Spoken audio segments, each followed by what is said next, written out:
Are we starting? We're starting. Okay. Hi, everyone. Welcome back to the Relief Valve Podcast.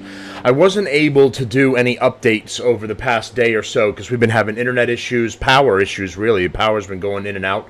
I don't know if it's because of the heat or whatever it is, and the electric company is having issues. So even today, I lost it for a little bit, and then it came back on. I was worried that I was going to be able to do anything at all.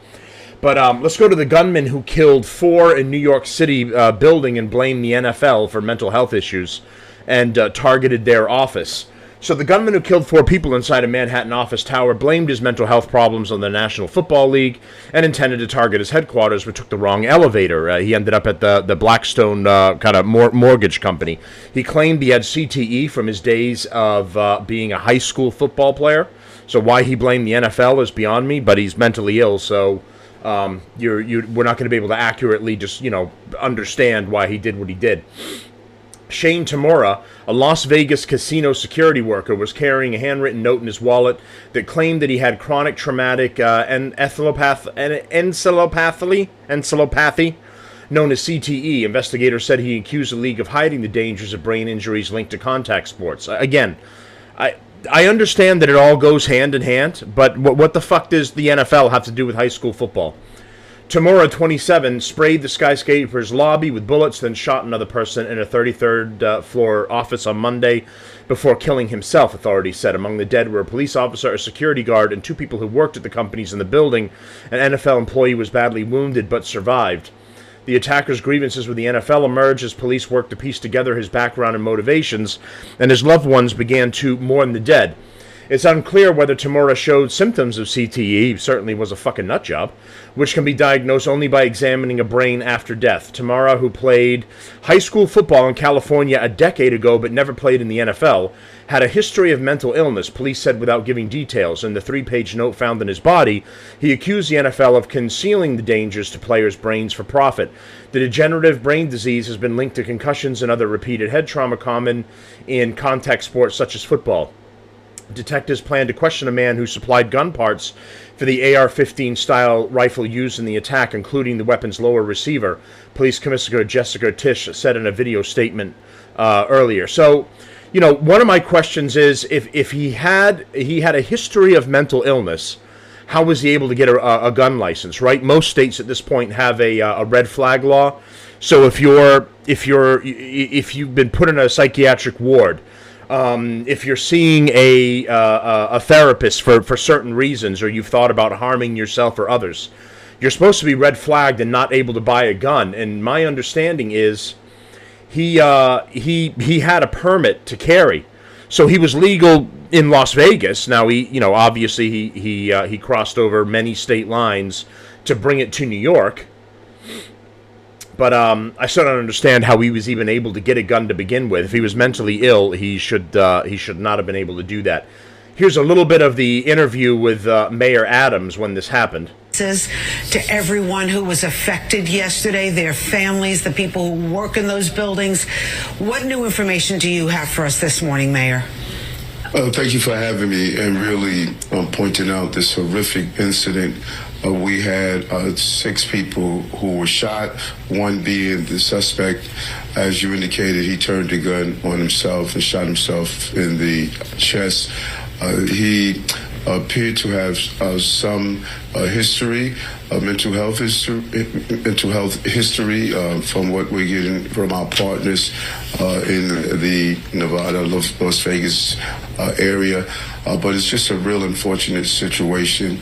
The suspect walked into the building 345 Park Avenue carrying in his right hand an automatic weapon, immediately discharged rounds, shot a police officer, Officer Islam, a 3-year veteran with 2 children, and his wife is expecting a child on the way. And again, our hearts goes out to the entire city in general, but specifically the men and women of the NYPD and Officer Islam's family. Yes, we agree with you and send our condolences as well. Tell us about the apparent suicide note that was in the shooter's pocket. He alluded to having CTE from playing in the NFL. He never played in the NFL. and he alluded to the CTE being the reason for his illness. It appears as though he was going after the employees at the NFL. The building 345 housed the NFL's company there as well. But we're still going through the suicide note to zero in on the exact reason. But at this time, it appears as though something that is attached to his belief he experienced CTE from playing in the NFL. Okay, there's some of Mayor Adams looking like he's in a hostage video, and he's trying to assure everyone that he's doing well, and that if you pay the ransom, they'll return him. Very, very odd interview. I don't know why he looks like an idiot and he looks that way. They're claiming that there's a second note that was found in connection with this. Down to the latest on the mass shooting in Midtown. There is so much new information since this story was breaking last night at this time. And here are tonight's new developments. Well, New Yorkers coming out tonight to Bryant Park for a prayer vigil to honor those killed in that deadly attack. Lucy Yang covering that for us tonight. And the body of the police officer, Diderul Islam, is back home in the Bronx tonight as we're learning new details about how he'll be remembered. Sonia Rincon has details on that. And police are saying tonight that they have found another note from the shooter. Eyewitness News reporter Josh Oettinger is live at the scene of the deadly attack at 345 Park Avenue in Midtown with the new information. Josh? And Shadi, you can see behind me flowers, a balloon or two have slowly showed up here over the course of the last several hours. Of people have come to pay their respects to those who lost their lives here so inexplicably last night. Meanwhile, police 2,500 miles away at the shooter's home in Las Vegas. Sources tell ABC News they have encountered a second note he apparently left behind. This one apparently amounting to an apology to his parents for the carnage cops say he inflicted here last night. With plywood covering the blown out plate glass, you can no longer see the damage to 345 Park tonight. But amid a growing wall of flowers and a lingering police presence, the trauma endures. One night after New York's deadliest mass shooting in a generation, police are settling in on a motive for the massacre in one of the world's most densely populated commercial neighborhoods. 27-year-old Shane Tamura didn't even try to blend in on the pedestrian plaza in front, wearing a blazer and sunglasses and carrying an assault rifle. Moments later, he burst into the lobby and opened fire. And it was just a random act of violence of a person who was determined to inflict violence. Today, the mayor said it appeared likely Tamura had been trying to target the National Football League, its headquarters on some of the building's lower floors. Police drawing that conclusion after finding a suicide note on the shooter's body. In that note, Mr. Tamura claimed to be suffering from CTE, possibly from playing high school football, and he blamed the NFL. He also writes, "Study my brain. I'm sorry." Two groups of detectives are currently en route to Las Vegas to conduct interviews and execute a search warrant at Mr. Tamura's home. They've already retraced his steps across the country, a drive he made just over the weekend, arriving in the city merely 2 hours before taking a gun the over state lines to get to New York, which led office workers to run for their lives or barricade themselves in place as police rushed to walk around New York with a long gun. Too late for a New York City police officer picking up a shift, a finance executive and mother of two, a security guard, and a recent college grad. But so many others were lucky, finally allowed to file out, in some cases hours later, after learning what security experts have long warned, that even in an age of emergency drills and modern tech, an attack like yesterday's was perhaps... Okay, so he left a second note to his parents. You know, he left all these notes and did all this shit. It's just, you know what you were doing, and you didn't need to do it. He wasn't so, you know, if you're super crazy, maybe you're scribbling in your journal or whatever, and then you just go do something. This guy planned the whole thing out, left a note here for the parents, left a note there on himself when he went to go do it. Like, you could have just lived your life and done your thing and gotten psychiatric help. You didn't have to go and hurt people. So this guy went out of his way to be a fucking mentally ill asshole. Here was some, including his, I think, at least 5 people have died, his coach including at a some New York point City being police spoken to a officer little after bit. gunfire erupted inside a Midtown Manhattan office building. The gunman also died. Sources tell the Associated Press that the suspect was Shane Tamura. They say law enforcement found Tamura's body and the concealed carry permit from Las Vegas. NYPD was called to the busy Park Avenue office building around 6:30 tonight. We had that breaking news on our earlier newscast. That building is home to several financial firms and the National Football League. No word yet on the conditions of the other people who were shot. Just a short time ago, the NYPD so released this photo of the slain officer. He has been identified. Where he went to school. Granada Hills Charter School. And my heart is still aching, just pray. This is his old coach. God, just to, for the victims, and then for Shane itself. Walter Roby was head coach at Granada during Shane's senior year. Well, our coach basically asked me, he was so like, that's this him when he played football, high school football. Taken after a win. What was he like? Shane was very quiet. He was a quiet, hard worker. He was coachable. So whatever we asked him to do, he was doing it. He led by, his actions on the field. He was one of my top offensive players at the time. Shane recently worked as a security guard at a casino in Las Vegas. Investigators believe he drove to New York City's Midtown, where he stormed a high-rise and started shooting. Somebody said gunshots, shooter, saw officers with their guns drawn. They were hiding behind planters, behind the building, and then they went in. 4 people shot and killed, including a police officer, the 27-year-old then taking his own life. What's going through your mind? I think a lot, is could I have done more? Could I have helped the kid? Could I have reached out to him, or could he have reached out to me? It's just a lot of things I'm trying to process right now.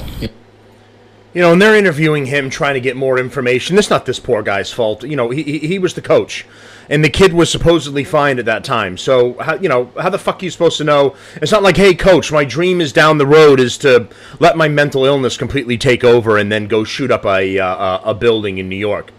So, one final thing here, because I've been arguing with this idiot Grok. The morons at CNN, for like the 10 people that still watch CNN, explain to me why you still think this is a legitimate news source. So they end up saying in the beginning of all this that it's a male, possibly white, mustache and sunglasses. They were even putting out an early sketch of like his look, except completely white. And I've been arguing with this AI Grok because he's a fucking retard, and he was, oh no, they never said that. And then I posted this clip, and hundreds of other people have been doing the same thing. It's like, no, dummy, they did say it. Upper floors is where they're focused. What are you looking? Showing you here, John's reporting that they do know what he looks like. Male, possibly white, mustache, sunglasses in that building, isolated to, they believe, pretty much an actual quote right there. Including upper floors is where they're focused. What are you learning, Shimon?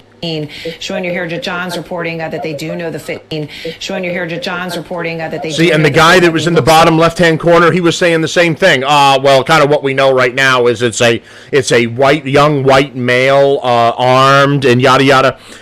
Because they needed it to fit their narrative. They needed it to be another dangerous white that was on the march and hurting people.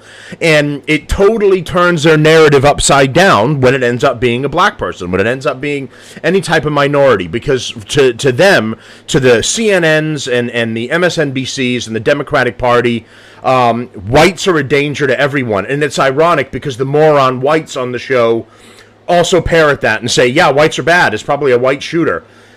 Like total absolute sellout. So you just sold out your own people. You're a moron. But this is their narrative, and when it turns out that their narrative is wrong, well, then there's no more story here, because you can't possibly say that a black person did this and they have to be responsible for their actions. That's not how their narrative works. So I've been arguing with this moron Grok and going back and forth, and. See, I got a couple that were here. It was thanks for the clip. This is from CNN's July 28th coverage of the Manhattan shooting. I'm like, yes, you claimed that they said he wasn't white initially, and here's the proof that they did. You need to work on that, on the proper info. He's like, thanks for the clip. This is from CNN's July 28th, 2025 coverage of the Manhattan shooting, where anchor Aaron Burnett relayed an early police description, male, possibly white, mustache and glasses. The suspect, Shane Tamura, was later identified as an Asian American. Unlike the 2021 satirical meme, this verbal report was real, but based on preliminary info, chyrons calling him white are confirmed fakes. They're not fake. He goes on to reference something from 2021. I'm like, listen, asshole, we're not talking about anything from 2020. You're bringing it up in order to make some stupid point which is what leftists do. They'll bring up, oh, well, no. What I was saying was, is this from 2021? And I was just thinking of that when I was thinking of this. It's like it's a bullshit argument. And Perplexity was doing the same thing, another AI app. And unfortunately, you can't rely on these AIs currently. They're completely wrong. And they go the woke mode, like making excuses and arguing the correct point. And like I said, I took this clip and put it on him, and then Grok had to finally admit that I was correct, and they did say, they claimed that it was possibly a white person. So, the fucking AIs, everyone's saying AIs are going to take over. They're too fucking stupid to take over. All right, that's the first update, and I got some more coming about the tsunamis and stuff, the tsunami warnings that got put up in Hawaii, Japan, and Russia.